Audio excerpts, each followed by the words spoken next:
जिज्ञासु मित्रों, अभिनंदन है आपका दिव्य सृजन स्पिरिचुअल हमारे इस आध्यात्मिक चैनल में।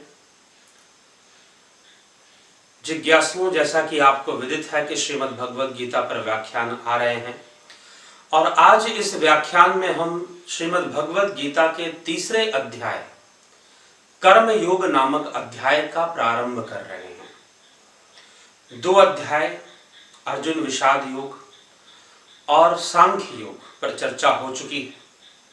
पीछे के वीडियोस में आप इनकी व्याख्याएं देख सकते हैं। यह तीसरा अध्याय है कर्म योग नामक अध्याय। तो कर्म योग नामक अध्याय में भगवान श्री कृष्ण कर्म के रहस्य को समझा रहे हैं। तीसरे और चौथे अध्याय में भी कर्म का रहस्य आएगा।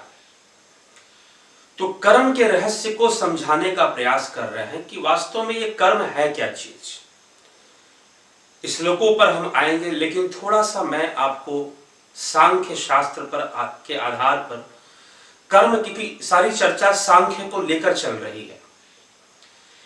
तो प्रकृति के जो 24 तत्व हैं, इन 24 तत्वों के बीच में जो भेद उत्पन्न होता है और जो क्रिया प्रतिक्रिया उत्पन्न होती है, जैसे कि विषमता आई।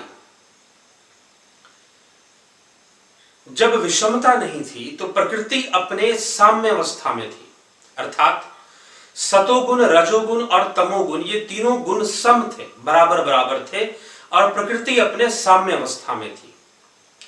जब विषमता आ गई तो बुद्धि का विकास, अहंकार, मन, पंचभूत, तन्मात्राएं, ज्ञान इंद्रियां, कर्म इंद्रियों का विकास होता है। लेकिन इन गुणों के बीच जो परस्पर क्रिया और प्रतिक्रिया होती है, क्रिया प्रतिक्रिया, एक्शन रिएक्शन, उसी का परिणाम कर्म है, जिसे आप कर्म कहते हैं। ठीक है। अब कुछ लोग कहते हैं कर्म भी पूजा है।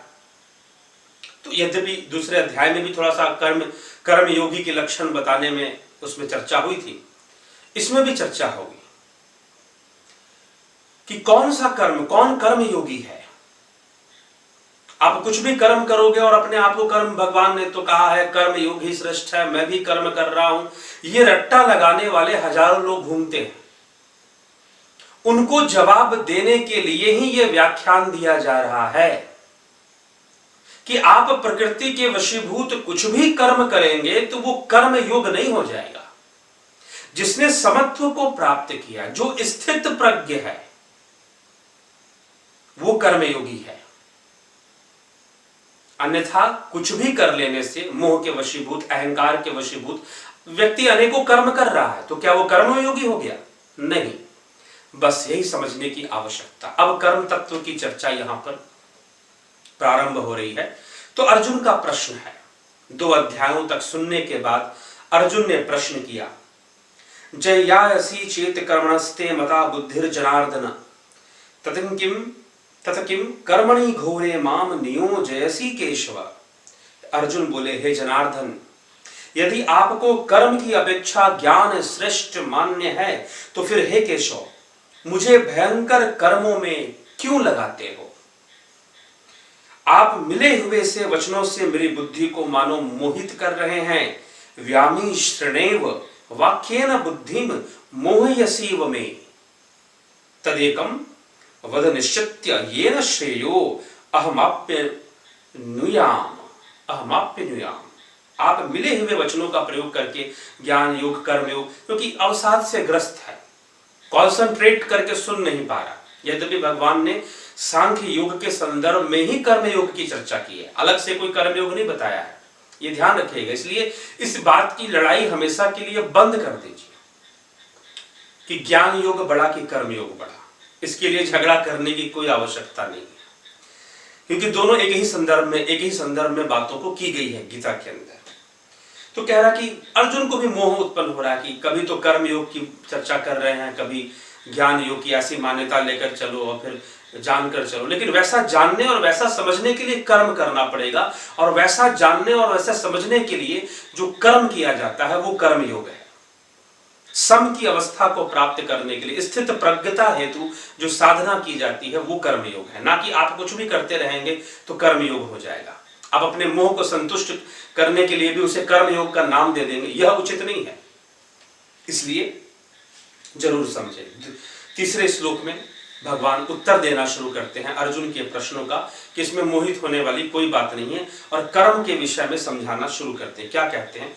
लोके अस्मिन् द्विधा निष्ठा पुरा प्रोक्ता मया नघ ज्ञान योगेन सांख्यानाम कर्म योगेन योगिनाम। श्री भगवान बोले, हे निष्पाप, इस लोक में दो प्रकार की निष्ठा मेरे द्वारा पहले ही कही गई है। उसमें सांख्य योगी की निष्ठा तो ज्ञान योग से और योगियों की निष्ठा कर्म योग से। कहने के मतलब योगी तो दोनों हैं, योगी तो दोनों है। निष्ठा अर्थात जिसकी भावना, जिसकी श्रद्धा परिपक्व हो चुकी है, तो योगी तो है, लेकिन जो ज्ञान योग की जो अवस्था है वहां तक पहुंचने के लिए आपको कर्म योग में परायण होना जरूरी, ठीक ना? तो सांख्य योगी आप तब बनेंगे, सांख्य योगी के लिए ज्ञान योग, तो ज्ञान योगी आप तब बनेंगे जब आप पहले योगी बनेंगे। तो योगी बनने के लिए कर्म योगी बनना पड़ेगा, कर्म करना पड़ेगा। किस प्रकार का कर्म? कोई भी कर्म नहीं, स्थित प्रज्ञ होकर किया गया कर्म कर्म योग है। ये गीता में स्पष्ट रूप से बार बार समझाया जा रहा है। कुछ भी कर्म कर दोगे तो वो कर्म योग नहीं हो जाएगा। आगे च कर्मणारंभा नैष कर्मयं पुरुषो श्नुते न च सन्न्यसनादेव सिद्धिं समधिगच्छति।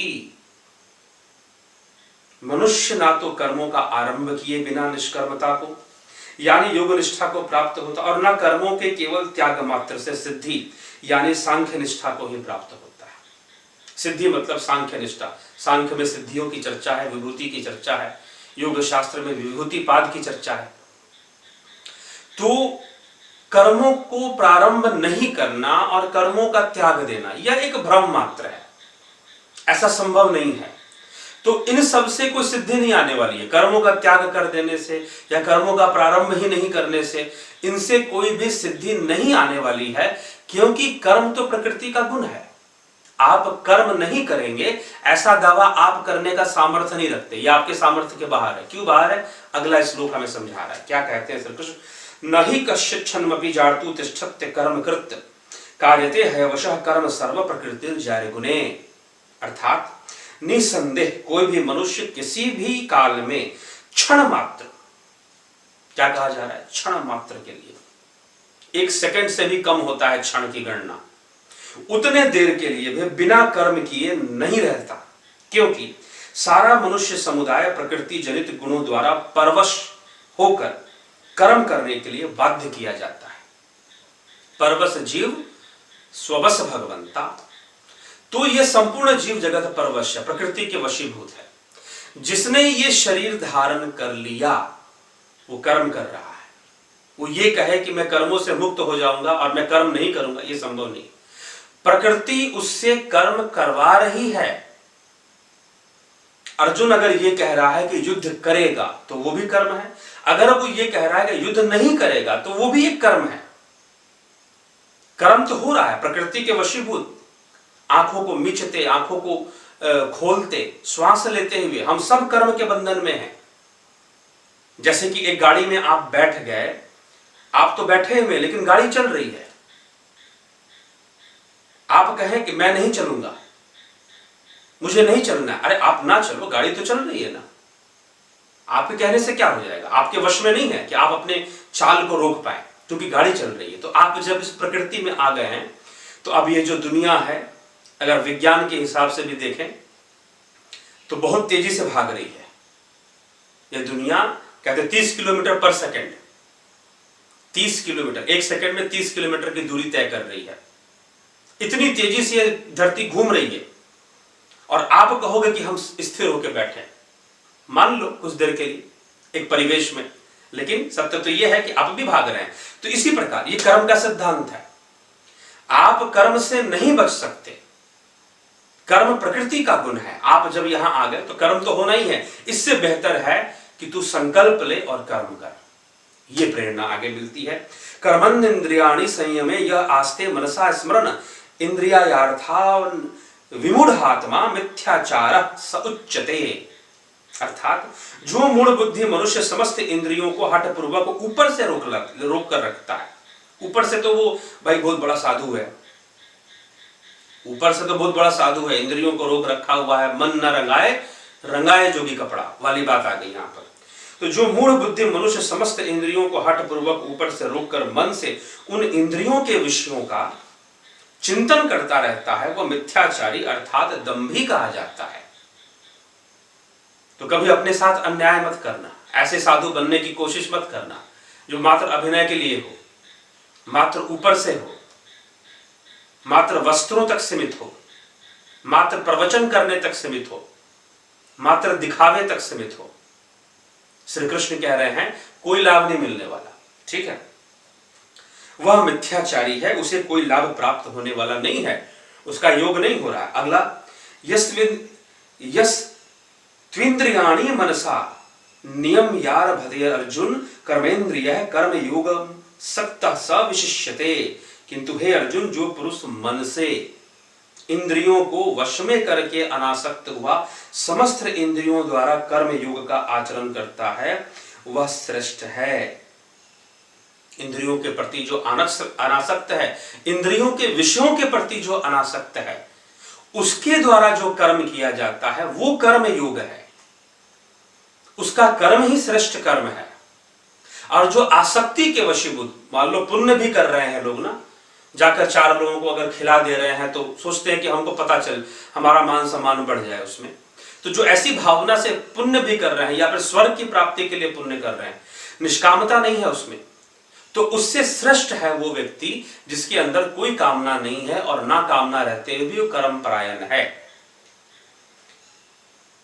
8वें सूत्र में कहते हैं, श्लोक में कहते हैं, नियतम कुरु कर्म त्वम कर्म ज्यायो है कर्मणः शरीर यात्रा अपि चते न प्रसिद्ध येद कर्मणः। अर्थात तू शास्त्र विहित कर्तव्य कर्म कर, क्योंकि कर्म न करने की अपेक्षा कर्म करना श्रेष्ठ है, तथा कर्म न करने से तेरा शरीर निर्वाह भी नहीं सिद्ध होगा। यह शरीर मिलने का अर्थ ही क्या हुआ जब तुमने कर्म ही नहीं किया तो, ठीक है। तो इसलिए इस बात की तो चिंता मत कर, भाई तो मैं कर्म नहीं करूंगा, मुझे कर्म तो तू कर, लेकिन ये समझ के कर कि कर्म अगर तू नहीं भी करेगा तो प्रकृति तुझसे कर्म करवा लेगी। अगर तू नहीं भी करेगा तो प्रकृति तो तुझसे कर्म करवा ही रही है, चाहे वो अवसाद से ग्रसित होकर कर, चाहे वो अहंकार से ग्रसित होकर कर, चाहे वो मोह से ग्रसित होकर कर, चाहे वो काम से ग्रसित होकर कर, कर्म तो तू करेगा ही, प्रकृति छोड़ने वाली नहीं। इससे बेहतर है कि तू संकल्पवान बन, संकल्प लेके कर्म कर, तू इंद्रियों के विषयों में आसक्ति ना रखते हुए कर्म कर, जन कल्याण हेतु कर्म कर। इस प्रकार का उपदेश महर्षि भगवान श्री कृष्ण दे रहे हैं अर्जुन को। तो ये योग का विषय है, कर्म तो परायणता, कर्म का विषय तो है ही, कर्म तो रहेगा ही रहेगा, क्योंकि जब तक प्रकृति में हम है कर्म है। आप कर्मों से अलग अपने आप को कदापि नहीं कर सकते। लेकिन जब पता ही है कि प्रकृति हमसे अनाप शनाप कर्म करवाएगी, तो संकल्पवान बनकर हम अपने पूरा कर्म करें, हम सदकर्म करें, लोक कल्याण हेतु कर्म करें, लोक प्रेरणा हेतु कर्म। आवश्यकता है वैसे कर्म करने की, तभी जाकर हमारे जीवन का भी कल्याण है। और हम भी सुख दुख के प्रति अनासक्त होकर जब हम कर्म करेंगे तो हम भी अपने जीवन में निश्चय ही एक विशेष आनंद का अनुभव करेंगे, विशेष लाभ उठाएंगे। और योगस्थ कुरु कर्माणि वाली जो बात है, योग का जो योग की जो कुशलता जिस कर्म में है वो स्थित प्रज्ञता में है, तो वैसे लोगों के लिए ही ये कर्म योग का विषय कहा जा रहा है। तो यह है 8वें श्लोक तक हमने चर्चा की। अगला जो है 7वें से 16वें 9वें से 16वें श्लोक तक की चर्चा अगले व्याख्यान में, जिसमें भगवान यज्ञ कर्म की चर्चा कर रहे हैं। तो यज्ञ कर्म के विषय में श्री कृष्ण क्या समझा रहे हैं, इसी कर्म को लेते हुए यज्ञ कर्म की चर्चा हो रही है। तो यज्ञ कर्म की चर्चा कैसे हो रही है उसको समझना बहुत गहरा विषय है। ये यज्ञ कर्म क्यों यज्ञ कर्म को लिया जा रहा है साथ में, उसको समझना जरूरी है। तो उस पर चर्चा अगले व्याख्यान में आएगी। धन्यवाद।